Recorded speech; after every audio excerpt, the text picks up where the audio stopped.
why did you decide that now is a good time to move forward investing in a solar system? Well, you know, Mark, I think one of our goals here at this factory, and we're one of 5 factories around the world, was to create a future or modern factory.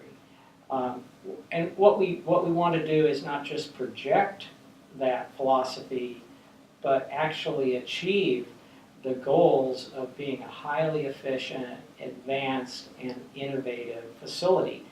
And even though our customers appreciate the engineering we do, when they come to our factory, we want them from the very first minute to think, wow, I'm at a different place. This company understands what the possibilities are. Okay, well put. And can you tell us a little bit about what your concept of a modern factory is? Well, I think it encompasses a few things. First of all, you know, starting, say, from the outside in, we'd like to project a sense of sustainability. Solar is just an ideal statement that says we're trying to be sustainable. And all those things allow us then to compete at a very high level of supplier where there aren't very many of them.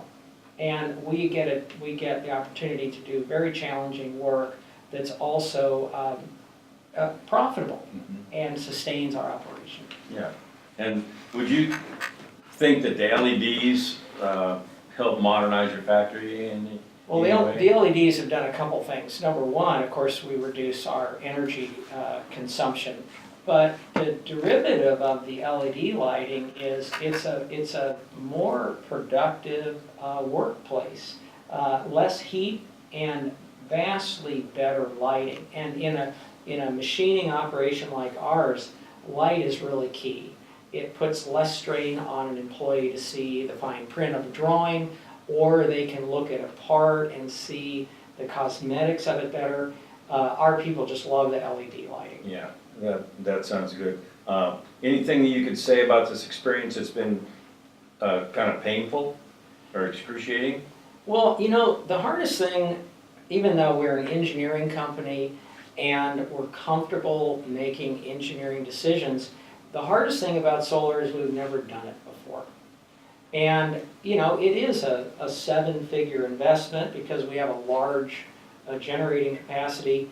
So the hard thing initially is getting your hands around the technology and being comfortable enough with it so that you don't make a mistake. You know, it's really minimizing risk. And of course, you worked with Cameron, one of our engineers, and that between the 3 of us, I think what we really enjoyed about working with CitiGreen and you and Priscilla was that in a pretty quick period of time, we could see that you had a knowledge base that other suppliers didn't have, and you were able to guide us to, I think, what we could feel was the right kind of decision. For example, ballasting versus a direct mounting of the panel. You were really the only firm that had that solution and really suggested that better than ballasting. In the beginning, we didn't really know the difference. Now we really know that was a huge advantage, and for the long term, a much better way to go. Yeah. Rather than putting up 40,000 or 50,000 pounds of cinder blocks on your roof. Yeah. That just wasn't the way to go. Yeah. And then along the way, we made the decision also to re-roof your entire roof with the original roofing company and tying it all together. And so now you got another 20-year guarantee and you got a 25-year product of solar on your roof. And how does that, looking back, does that seem like a decision that went the right way? You know, I think one of the things that, and we try to practice this at any investment level decision at Micromechanics, the total cost is not the price.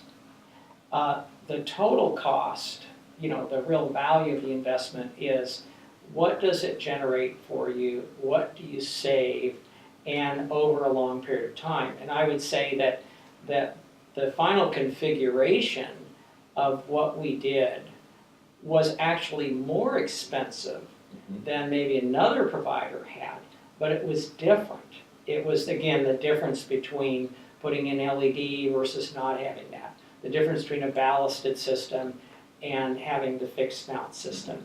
And re-roofing the roof, it just saved us money in the long term. Sure. And I think all those things we just have peace of mind in the future, we're gonna have very low maintenance. Yeah.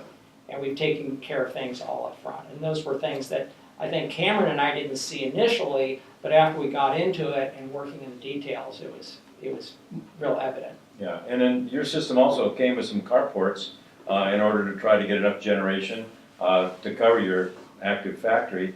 What does that do for your site? I think that was one of the most enjoyable parts of the project because from the very beginning, I wanted to put a car park structure in because of the visible representation of solar. If you had it on the roof, somebody might not see it. But part of our we are selling all the time. We have to attract great clients. Yeah. And I want them to see from the very beginning, hey, this is a different company. So we need to have the car park structures. But everywhere we went, there was this impedance or that impedance. You needed to have a setback. You need to have a certain height for the fire truck, so forth. But, Mark, you knew we could somehow figure out a way to design it in. And Cameron and I knew that we wanted to do it. And, of course, Mike, our other engineer. And in the end, we came up with this elegant design where we went higher. And the fact that we went with a higher car park structure makes the whole place even look more majestic. Yeah. And yet it's not just the fire trucks that have to clear now, but we get big rigs that come through and drop off material. And now there is just no possibility that there could ever be an interference with a truck. I think that is what really makes the projects shine. Yeah. Is that we managed to do all these things, plus of course generate a lot more electricity. That's correct. I think in the future, if once I save a few more nickels here, or start making a few more nickels, we'll put another car park structure on the back. We could do that. Sure, we could, and we can always see if your usage goes up and you're not covering all your bill, we can certainly look at that. Yeah. Yeah, and then if I could have one shameless plug about CitiGreen. Well, I was going to give you that without asking. I think my thought for any prospective client is the hardest thing about solar, aside from the fact that they can, in our case, it was a 7-figure investment.